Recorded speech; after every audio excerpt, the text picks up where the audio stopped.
Little Tascam. I guess that's your mic. I like your Tascam. And, Richard Barone is right at home, surrounded by all the vinyl.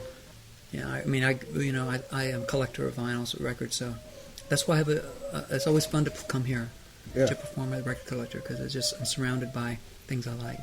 Yeah, you've been here a few times. Several times. I think. Several now, because of Record Store Day. And we did I think the first time I was here, we did a Tiny Tim, an album I had produced for Tiny Tim when I was 16. It had never come out till that year, till 2009. And if you read the book, Frontman, then you know the story of that, how that came about. But I was thrilled to release that, and we did like a little, not a tour, but certain dates around regarding the Tiny Tim album, Tim and Davy Jones of the Monkees both played an instrumental role in bringing you to New York. Yeah. I think Tiny was the first guy that glorified the West Village, I guess? The entire Greenwich Village area. He didn't refer to it as the West Village. He just said the Village. And, it painted this picture in my head when I was in high school of this, magical place where there was music everywhere and clubs and mamas and papas and, John Sebastian walking around. And he literally described those artists and others and just made me want to be there. Yeah. So I made a point to go. And then it was Davy Jones and his backing band at the time, who were the Laughing Dogs from the CBGB's Live at CBGB's album. I had known them and we met them at a Monkees show. They were playing backup for them, and they invited me to stay in their loft while they were on tour, which was great, and that's how I got to New York. Thank you. That was a big day for me. I mean, of course, for everyone, but that was a kind of a turning point. Well, you were in the zone. I watched it, yeah. Below 14th or whatever. You were right in there. You saw the second plane hit. Oh, yeah. And I watched it, and it changed my life. I mean, it really had that much... It made that much of a change, Getting back to Tiny. He's a musicologist, and so he was really thrilled about playing songs that he doesn't do in his shows so much, because his shows were very kitschy, and he had become, because when you become a celebrity, sometimes your way you present yourself changes. The real Tiny Tim was like especially sheet music and record collector who knew all these songs, and he carried them around with him in a shopping bag. Literally, wherever he went, he had all these songs with him, So he was thrilled that we were interested in hearing them. It didn't come out, and then he kind of hooked up with other people that had him do like disco or whatever was. He went on whatever. I don't blame him. He was going on with whatever was happening, and I was in high school, so he gave me an album to put out, but I didn't really even know how to connect with the record label at that time. But now, almost everything, I might have a few extra tracks, but almost everything came out on the I've Never Seen a Straight Banana album on Collector's Choice. And it's available, people can download it, it's on iTunes, but you can buy the CD through Collector's Choice. It's great, it's really great, and he does all these songs. I mean, you'll find it very charming, because he's just telling us, he'll tell the record number or the cylinder, and then like a section of, songs about, like a Mr. Phonograph is like that's the first recording on a cylinder was called Mr. Phonograph, and it was written by Thomas Edison. That's like amazing. When we were doing the credits, you'll see you'll see that's written by Edison. It's so funny, Wow. But it's all pop music of that era. He taught me that pop. To me it starts with the Beatles, but with Tiny Tim, it's like he kind of said, he loved the Beatles, of course, and associated with them, but it's like brother, there's a whole lot more than it doesn't start with the Beatles. He really taught me, and then I really started understanding what.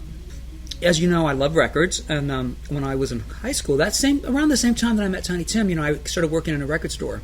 It's called School Kids Records in Tampa, and I collected everything on the entire Apple, every release on the Apple label. I collected because I thought they were just great. all the signings on Apple.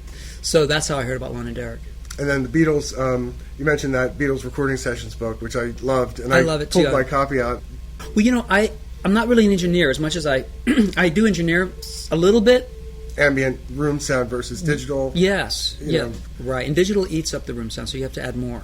To think to do a book, and how long did it take you to write? It took a year to write it, and it took I believe there are 12 chapters, and I would say it was one a month.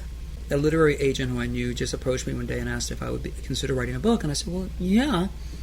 And I came up with the theory of writing it like an album, so that the 12 songs, the 12 chapters represented like 12 songs on a vinyl album, and that's kind of how I approached it. So it had like what would be the opening song and what would be the next song. I kind of did it like an album. A producer's job, I think, is to allow them to come out fully, into the project without holding back. I know you were close to Lou. I was, and he was a great, and as years went on. I mean, that was like an ongoing relationship that started, as you know, from Frontman. I met him quite early when I moved to New York, Right, within the right. first week or two. And we stayed in touch till the week before he passed away. I saw him again, and we texted more. So it's like it was ongoing for most of my adult life. Pick up vinyl and talk about these old records. I have so many of these albums. I mean, when looking around here, I have so many of these. I really like the Golden Summer, and I love this pressing of Elvis Sun Sessions. Of course, that wall, I have all of those. I did a show in 2004 at Central Park called the Not So Great American Songbook. There were songs from the 70s that were kind of like, that were not considered classic. Marshall was on that, right? Yeah, Marshall did that. Yeah. Moby. Right. There's an interesting cast of characters on that show. Yeah, Moby. And Yes. you had a Mellotron. I did. I recently sold my Mellotron, but the reason I didn't use it much anymore. I used it a lot at a certain point. I used it over and over, and loved it. The sounds. Yeah, on the Hugh Mellotron. Jones, who was my producer on Clouds Over Eden album, had worked as a young apprentice at the Mellotron Company. Wow, the Mellotron in your apartment. Have you talked to Alan Pepper still? Once in a while, not lately, Okay. but we were in touch, of course, because I was wanting to know where he was going to reopen his venue. Well, there was one in Japan, I guess. Mm-hmm. I don't know if it's still there. I'm but, not sure. But I know he was looking in Brooklyn to have a new Bottom Line, But Yeah. hopefully he does, because that was great, and that was a great home for me. My home now in New York has been City Winery, where I recorded my most recent live album with the DVD and everything. And that one, that club has been a real good, nice home for me now. The Bottom Line was my regular home base, and I had series, like I had my Writers in the Round series with Jules Shear. Mickey Newbury. Oh, yeah. Yeah. Cool. There's a bunch of people on that one. Yeah, they were good. Those were great shows. I saw Yeah. Lou Reed on one, I think with Joey Ramone and Lou on the same one. But then with the Bottom Line asked Jules Shear and I to have our own series, Okay. which was a little more, because we're musicians, it was a different vibe, because it wasn't like just Vin asking questions. Yeah. All of us were collaborating, or certainly we'd do covers together, and we would learn each other's songs so we could back each other up. It was an exercise in collaboration. When did the Bottom Line close? Do you remember the last? I'm not sure if there was an actual send-off. I think we closed. The Downtown Messiah was the last thing there. We did a lot of great things together. I hosted a lot of shows there, and performed, of course, my first solo album live there. I had a lot of connections with that venue. I was Yeah, thrilled that's to great. have that, because when I first moved to New York, that was like sacred ground. Like the Bottom Line was really held in high regard even then. For me to be able to make that my home was a big deal for me.